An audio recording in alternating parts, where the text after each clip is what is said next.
Okay, I decided I wanted donuts. And if you want to make donuts and you've got a can of biscuits, you can make them as well as you can, as if you know, don't feel like making the dough and making it rise and all that stuff. We're going to do the canned butter tasting biscuits. I've got powdered sugar, butter, vanilla extract, and almond extract for my icing. So I'm going to get these stretched out and I will show you from there.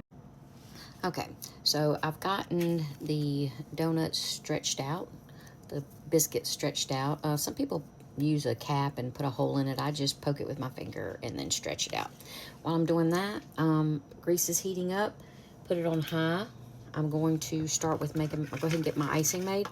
I go with about 2.5 teaspoons of butter. You don't have to use butter. You can use powdered sugar and milk. I usually do 1 cap of vanilla extract, a little over cap, and then a few drops of my almond extract. Again, this is just one of my favorites. I like to use just a few drops of that because I like the way it smells. No real big reason on that one. Just pour your powdered sugar in. Again, I'm not big on measuring. I just kind of go with, you know, till it gets to the right consistency. And I'm kind of a messy cook, so you just pour that in. You add your milk. You just want to get it to a good consistency. I'm going to pause this real quick while I get this all mixed up.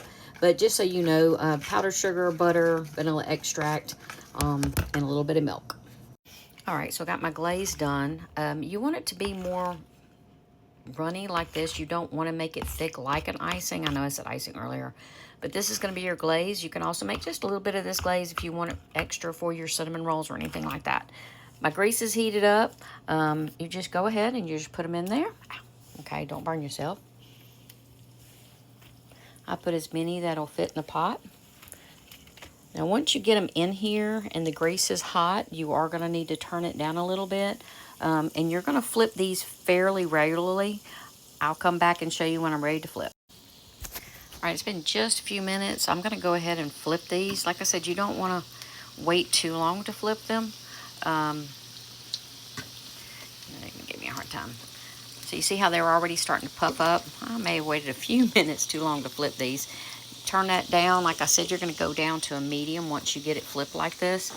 So I'm going to let this cook on both sides. I'll probably flip it at least one more time. I will run it through the glaze and we'll go from there. All right, once they're nice and browned on both sides, you can see that they've puffed up. You're going to go ahead and get them put into the glaze.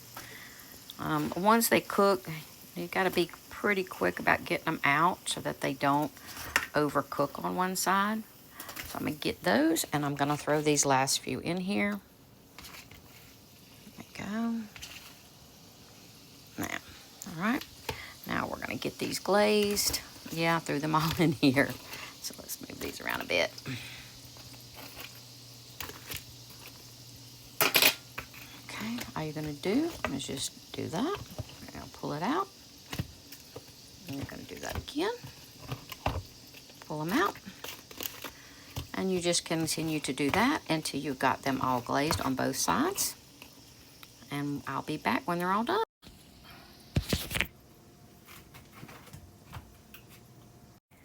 Okay, got them all done. As you can see, the third ones I put in, the second batch I put in, they're darker. That's another reason you need to make sure you do need to turn your fire down to a medium and turn these a lot more than you would on your first batch because they will burn. So here we go. We got one going right here. Now I like mine when they're nice and warm. Let's see. Look at that. I'm gonna eat them up. Hope y'all enjoy it.